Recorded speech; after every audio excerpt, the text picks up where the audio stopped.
नमस्ते। मैं हूं राहुल और आप देख रहे हैं मेरा रुख। आज के इस विश्लेषण में हम बात करेंगे उत्तर प्रदेश के संभाल में जो जामा मस्जिद को लेकर जो विवाद हुआ है उसके ऊपर। उत्तर प्रदेश के संभल में जामा मस्जिद के सर्वे को लेकर रविवार को हुए विवाद ने एक हिंसक रूप ले लिया। इसमें 4 लोगों की मौत हो गई और 20 लोग घायल हो गए। इनमें कई सुरक्षाकर्मी भी शामिल हैं। नाराज भीड़ ने पुलिस पर पथराव और आगजनी की, जिसके बाद हालात काबू करने के लिए पुलिस को आंसू गैस और लाठीचार्ज करना पड़ा। फिलहाल मामले में 2 महिलाओं समेत दर्जन भर से अधिक लोगों को हिरासत में ले लिया गया है। प्रशासन ने 12वीं तक के स्कूल बंद कर दिए हैं और इंटरनेट पर प्रतिबंध लगाने का आदेश दिया है। पुलिस के अनुसार यह घटना उकसावे का परिणाम है और हिंसा के आरोपियों पर राष्ट्रीय सुरक्षा कानून यानी एनएसए के तहत कार्रवाई की जाएगी। संभल हिंसा में एक कांस्टेबल के सिर में गंभीर चोट और डिप्टी कलेक्टर के पैर में फ्रैक्चर हुआ है, जबकि सड़क किनारे खड़ी मोटरसाइकिलों में भी आग के हवाले कर दिया गया। हिंसा की जांच शुरू हो चुकी है और उपद्रवियों की पहचान भी की जा रही है। अब ये समझते हैं कि जो हिंसा हुई थी वो कब हुई थी। हालांकि जब वो सर्वे चल रहा था उस दौरान हिंसा हुई, तो आइए थोड़ा सा इस बारे में समझते हैं। संभल जिले की शाही जामा मस्जिद को लेकर हरिहर मंदिर बताने वाली याचिका पर सुनवाई करते हुए कोर्ट ने मस्जिद के सर्वे का आदेश दिया था। पहले 19 नवंबर को रात में सर्वे हुआ और 24 नवंबर रविवार को दूसरी बार सर्वे टीम मस्जिद पहुंची। मस्जिद कमेटी की सहमति से दोनों पक्षों की मौजूदगी में सर्वे होना था, लेकिन मस्जिद के सर्वे के खिलाफ बड़ी संख्या में लोगों ने विरोध प्रदर्शन शुरू कर दिया। कोर्ट के आदेश पर जब सर्वे शुरू हुआ तो भीड़ ने भड़क कर पुलिस पर हमला कर दिया, पथराव किया और कई वाहनों में आग लगा दी। स्थिति नियंत्रण करने के लिए पुलिस को आंसू गैस का इस्तेमाल करना पड़ा और कई उपद्रवियों को हिरासत में लिया गया। इसके बावजूद सर्वे टीम ने अपना काम पूरा कर लिया और रिपोर्ट 29 नवंबर को अदालत में पेश की जाएगी, जिन पर सभी पक्षों को अपनी राय देने का मौका मिलेगा। अब ये समझते हैं कि संभल की जामा मस्जिद है या फिर यह हरिहर मंदिर है। थोड़ा इस बात को समझते हैं। संभल की शाही जामा मस्जिद को लेकर यह सवाल उठ रहा है कि क्या यह मस्जिद वास्तव में है या फिर ये एक प्राचीन हिंदू मंदिर को ध्वस्त करके बनाई गई है। इस दावे की ऐतिहासिक और पुरातात्विक पड़ताल अगर हम लोग देखें, जिसे भारतीय पुरातत्व सर्वेक्षण यानी एएसआई की 1875 की रिपोर्ट में कई चौंकाने वाले तथ्य सामने आते हैं। यह रिपोर्ट एसीएल कार्लाइल द्वारा तैयार की गई थी और tours in the central dog and Gorakhpur 1874-75 and 1876 title से ये प्रकाशित हुई थी। में संभल की जामा मस्जिद का विस्तृत सर्वेक्षण दर्ज है। रिपोर्ट के अनुसार मस्जिद के अंदर और बाहर कई खंभों को पुराने हिंदू मंदिरों को बताया गया है, जिसे प्लास्टर लगाकर छिपाने का प्रयास किया गया।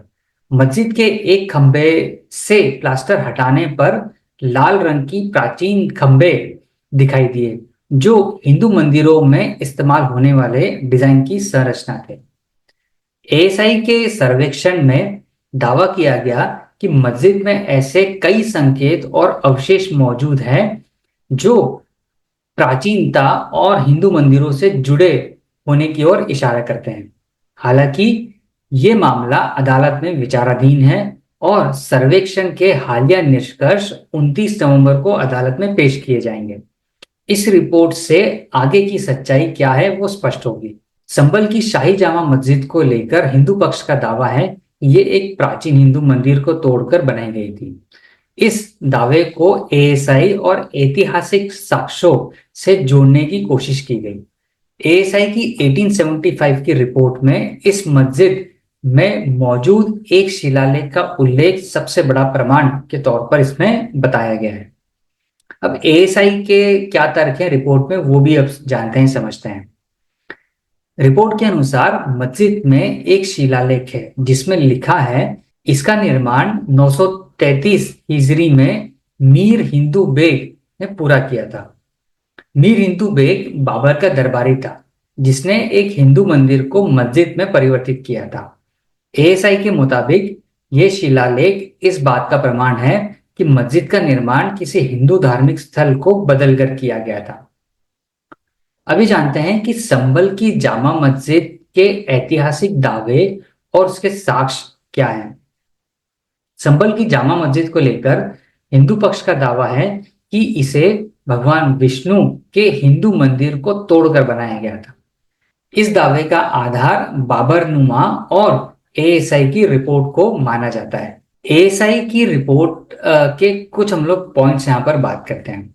एएसआई की 1875 की रिपोर्ट में भी कई ऐसे साक्ष्य दर्ज हैं जो हिंदू मंदिर के अस्तित्व की ओर संकेत देते हैं। मस्जिद के खंभे मुस्लिम खंभों से अलग हैं और विशुद्ध हिंदू वास्तुकला का प्रतीक है। एएसआई के अनुसार मस्जिद के गुंबद का जीर्णोद्धार हिंदू सम्राट पृथ्वीराज चौहान के शासनकाल में हुआ था। मस्जिद की संरचना में हिंदू मंदिरों के कई चिन्ह पाए गए जिन्हें बाद में प्लास्टर से ढक दिया गया। अभी जानते हैं कि बाबरनामा का उल्लेख क्या है और उसमें क्या लिखा है। हिंदू पक्ष के याचिकाकर्ता हरिशंकर जैन ने अपनी याचिका में बाबरनामा का जिक्र किया है। बाबरनामा जिसे बाबर ने खुद लिखा था और ब्रिटिश ओरिएंटलिस्ट एनेट बेवरिज ने इसका अनुवाद किया था। इसके पेज नंबर 687 में लिखा है कि बाबर के आदेश पर उसके दरबारी मीर हिंदू बेग ने संभल के हिंदू मंदिर को जामा मस्जिद में कन्वर्ट किया था। ये विवरण शिलालेख से मेल खाता है जिसमें मीर हिंदू बेग का नाम और 933 हिजरी वर्ष में मस्जिद के निर्माण का उल्लेख किया गया है। फिलहाल संभल के मंदिर और मस्जिद का विवाद जो है वो कानूनी प्रक्रिया के जरिए आगे बढ़ रहा है। सर्वेक्षण की रिपोर्ट जो 29 नवंबर को अदालत में पेश की जाएगी इस विवाद को सुलझाने में एक अहम भूमिका अदा करेगी। अब ये मंदिर है या मस्जिद है ये तो इन साक्ष्यों को देखकर कोर्ट को तय करना है, पर एक सामान्य जन जो कि हमारे देश के सामान्य नागरिक हैं उन्हें इस बात में थोड़ा धैर्य रखना चाहिए और समझदारी दिखानी चाहिए। साथ ही जो प्रोसेस चल रही है उस प्रोसेस के ऊपर भी ट्रस्ट करें और उस प्रोसेस का एक कंस्ट्रक्टिव तरीके से हिस्सा बने ताकि एक सही और एक एविडेंस वाले कंक्लूजन पे पहुंचा जाए।